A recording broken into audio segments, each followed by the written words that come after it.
Bill Yeargin, you have made a name for yourself as an influential business leader in the state of Florida and around the nation. As CEO of Correct Craft, you have steered that company toward an aggressive improvement path as described by one publication, while another has recognized Correct Craft as the boating industry's most innovative company for multiple years. Under your leadership, Correct Craft has developed a unique culture of making life better, winning all major industry awards and earning recognition as Florida's Manufacturer of the Year. Personally, you have been recognized in the boating industry as a mover and a shaker of the year, one of Florida's most influential business leaders, and an Orlando Business Journal CEO of the Year. You have been published hundreds of times and authored 5 books, including the bestseller, Education of a CEO, Lessons for Leaders.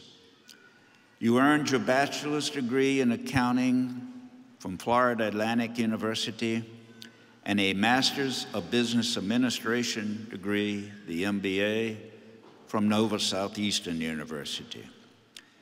You have since continued a lifelong learning path pursuing postgraduate studies at Harvard, Stanford, the Wharton School of the University of Pennsylvania, Villanova University, and MIT.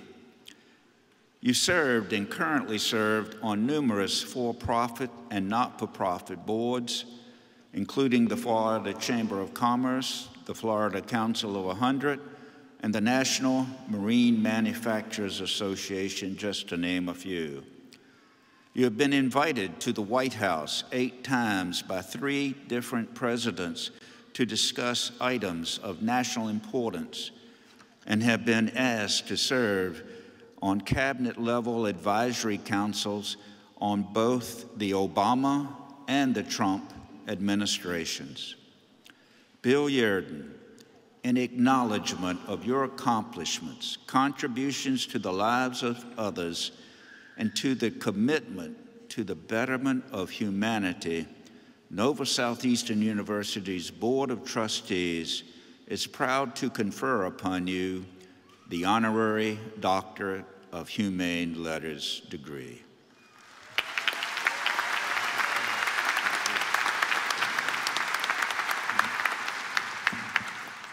Thank you, Dr. Hanbury, university trustees, deans, faculty, and staff, and most importantly, thank you and congratulations to my fellow Sharks. Let's give them a hand.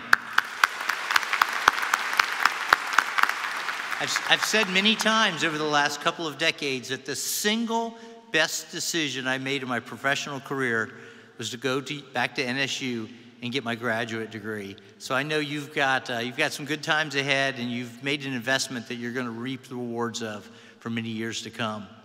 I know it hasn't always been easy. You've made some tough choices. Many of you have sacrificed financially. All of you have sacrificed time. Most of you have sacrificed being at something that you would like to be at in order to invest in your future and study to be here today. So again, congratulations. You've made a lot of choices to get here, but there's one more that you need to make, and it's an important choice. In fact, it may be the most important choice. It seems like a small choice because it's just a mindset, but it's going to have a significant impact on the trajectory of both your career and your life. Sometimes I describe this as a ship going out to sea. Not too far from us here is Port Everglades. Port Everglades is one of the world's busiest ports. And there's a really good chance that as we are here this morning, there's a freighter leaving Port Everglades. It's going out of the port, it's going through the inlet, and it's going out to sea. And when that ship gets out to sea, the captain's going to have to decide, am I going to turn this ship right? Am I going to turn this ship left? A small turn of that wheel to the right, and that ship ends up in South Africa. A small turn of the wheel, the wheel of that ship to the left, and that boat ends up in Northern Europe. And that's exactly how the choice works that you need to make today. So what is the choice? It's interesting. I heard Dr. Hanberry talk to you earlier, and it's very similar to what he talked about. We didn't coordinate our presentations. But your choice that you need to make is, are you going to take your new degree? Are you going to chase rewards? Or are you going to chase impact? The best way I can describe this to you is to share the story of a couple of other guys, Adam and Oscar. Adam graduated, got his degree. He was a good guy, but he wanted rewards. He wanted to chase his fortune, as Dr. Hanberry says. So he sets off on his way chasing rewards. What Adam doesn't know is that there's been a lot of studies about what makes us happy. See, Adam thinks the rewards are going to make him happy, but there's been a lot of studies over the years, so many I'm not sure even why we keep studying it. And we found over and over again that it's not the fortune, it's not the rewards that make us happy, as Dr. Hanberry said. Adam doesn't know this. So Adam wants stuff, right? He wants the bigger house, he wants the faster car, he wants the more exotic vacation. So Adam unknowingly climbs on what psychologists call the hedonic treadmill. If you're not familiar with the hedonic treadmill, it's a psychological term that describes what happens to us when we chase things that we want that don't really bring us satisfaction. So Adam, he graduates, he takes his new degree, and he climbs on the hedonic treadmill, and he's chasing. Up in front of him, he can see at the front of that treadmill, he sees those rewards that he wants. He sees that fortune that he wants. And he goes up and he works his way to the front of the treadmill and he grabs one. He gets one of the rewards. He's looking at it. That's what he's worked for. That's what he's on that treadmill for. And he takes a bite. And it tastes good. It tastes really good. But oddly enough, it's not satisfying. It doesn't give him that contentment, that happiness he wants. So you know what Adam thinks? Adam thinks, okay, I know what? I need more. So he climbs back on the treadmill, and he gets on the treadmill. What he doesn't know is that treadmill is gradually speeding up. It's getting faster and faster. So Adam gets on that treadmill, and he's chasing those rewards, and he gets up to the front again, and he grabs another one. And he grabs that reward, and he's got it in his hand. He looks at it. Yes, I got it. He takes a bite. Yummy. Good stuff. But as with the first time, it's not satisfying. It doesn't give him the contentment and the happiness he wants. So he says, okay, I know what I need. I need more. So Adam gets on that treadmill one more time. And I'm not going to keep going through the examples with you, but basically Adam spends his entire career on an everly increasing, speedier hedonic treadmill, chasing things that will never satisfy him, never give him the contentment. So he ends up at the end of his career exhausted, bitter, unfulfilled, and with broken relationships because he's chasing something wholeheartedly, thinking it's going to make him happy when it'll never, ever make him happy. So let's look at our other guy, Oscar. Oscar takes a different path.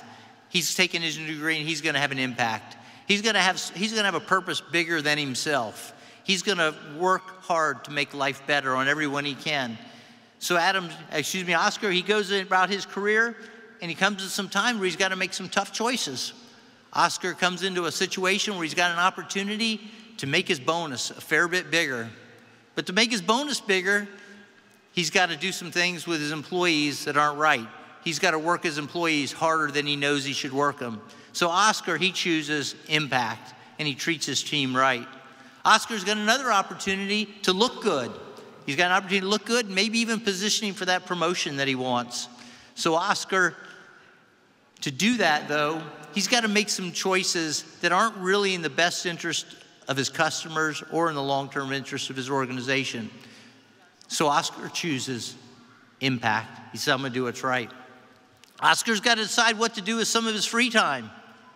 Oscar, again, chooses impact. He invests in his community. He invests in people around him. He invests in making life better.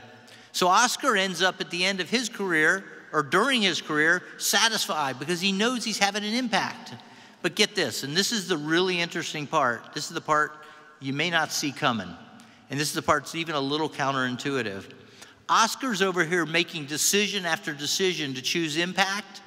But get this, listen carefully. Oscar gets the rewards that Adam's over here chasing on the hedonic treadmill. Oscar still gets those rewards even though he's chasing impact.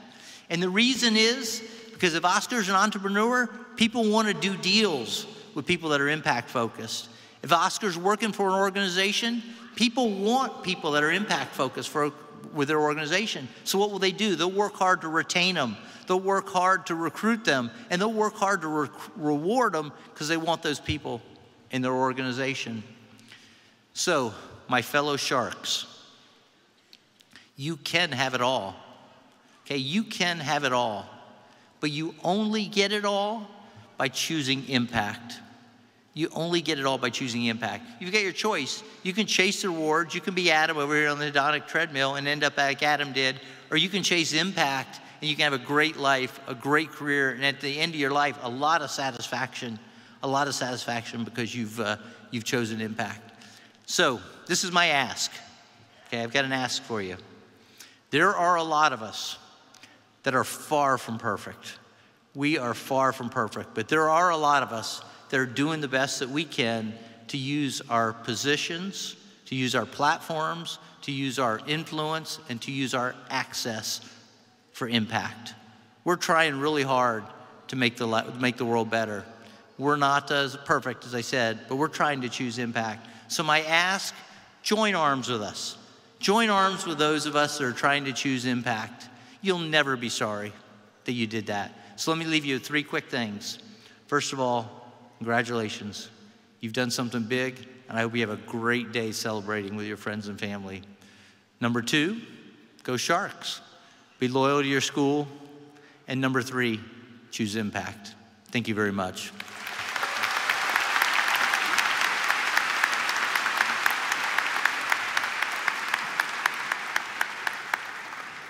Thank you, Dr. Yeargin, and thank you, Dr. Moskowitz.